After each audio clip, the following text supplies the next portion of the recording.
கண்டிப்பாக இது எனக்கு ஒரு பெரிய அச்சீவ்மெண்ட்டாக இருக்குது. இதுக்காக நான் நிறைய ஒர்க் பண்ணியிருக்கேன். இதை அச்சீவ் பண்ணதில் எனக்கு ரொம்ப சந்தோஷம். இந்த வெற்றி என்னோட சின்ன வயசுலேருந்தே நான் வேர்ல்ட் சாம்பியன் ஆகிறது தான் என்னோட ட்ரீம். கண்டிப்பாக இது எனக்கு ஒரு ஸ்பெஷல் விக்ட்ரி. அண்ட் இப்போ நான் ஆடின டோர்னமெண்ட்ஸ்லேயே this is the most memorable one. So நிறைய விஷயங்கள் வந்து உங்களோட ஃபேன்ஸ் சொல்றது என்ன அப்படின்னா, எந்த ஒரு சுச்சுவேஷன்லயுமே ரொம்ப சட்டிலா தான் இருப்பாரு. எதர் விக்டரியா இருந்தாலும் சரி, இல்ல வந்துட்டு தோல்வியா இருந்தாலும் சரி, வெற்றியா இருந்தாலும் சரி, அவர் ரொம்ப சட்டிலா தான் எல்லாத்தையும் ஹேண்டில் பண்றாரு அப்படிங்கிறது தான் உங்க ஃபேன்ஸ் கிட்ட இருந்து நாங்க எக்ஸ்பெக்ட் பண்றோம். ஐ மீன் கேட்குற விஷயம். அதை நீங்க எப்படி பேலன்ஸ் பண்றீங்க?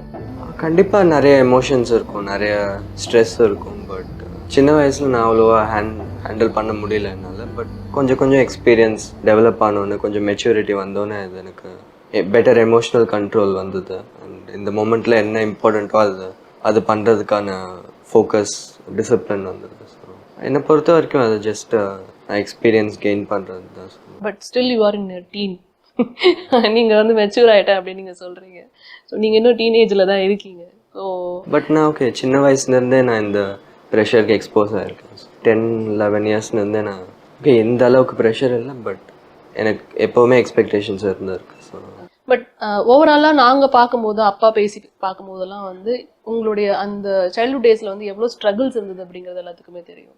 ஸோ ஃபினான்ஷியலாகவும் சரி, இங்கேருந்து ட்ராவலுக்கும் சரி, அங்கே ஸ்டே பண்ணுறது கொண்டு எல்லாத்துலேயுமே ஸ்ட்ரகிள் இருந்தது. ஸோ அதெல்லாம் இப்போ அப்பா அம்மா வந்து இப்படி எடுத்துக்கிறாங்க. அந்த டைமெல்லாம் இப்போ எப்படி இருக்குது நினச்சி பார்க்கும்போது உங்களுக்கு?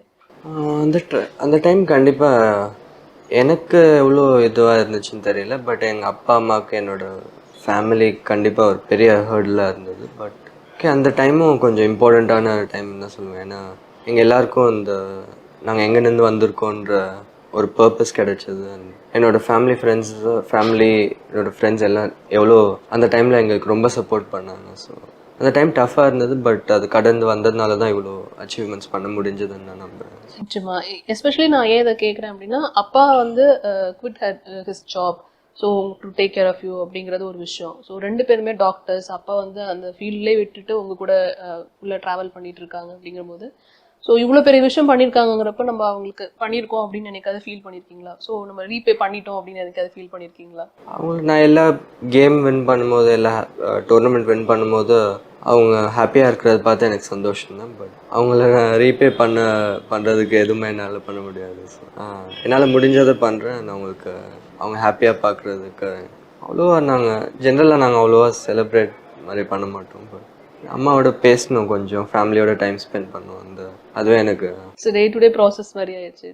இது வந்து விக்ட்ரிங்கிறத தாண்டி இது ஒரு ப்ராசஸ் அப்படின்னு நினச்சிட்டு இருக்கீங்க? கண்டிப்பாக எங்கள் எல்லாருக்கும் ரொம்ப சந்தோஷம், ரொம்ப ஸ்பெஷலான மூமெண்ட். பட் இன்னும் நிறைய அச்சீவ் பண்ண வேண்டியது. பட் ஓகே, நான் சின்ன வயசில் இந்த யங்கஸ்ட் ஜிஎம் ஆகும்போது அந்த ரெக்கார்டு எனக்கு பெரிய விஷயமா தெரிஞ்சது. யங்கஸ்ட் செகண்ட் யங்கஸ்ட் இதெல்லாம் பெரிய விஷயமா தெரிஞ்சது. பட் இப்போ எனக்கு அந்த யங்கஸ்ட் பற்றிலாம் அவ்வளோவா கவலை கிடையாது. ஜஸ்ட் நான் என்ன அச்சீவ் பண்ணுறேனோ அது எனக்கு வர்த்தியாக அச்சீவ் பண்ணணும். அங்கே ஷோவாக அந்த லெவலுக்கு ஏற்ற மாதிரி நான் விளையாடணுன்றது தான் என்னோடய மெயின் கோல். ஸோ என்ன ஏஜில் அச்சீவ் பண்ணுறேன்னு எனக்கு முக்கியம்.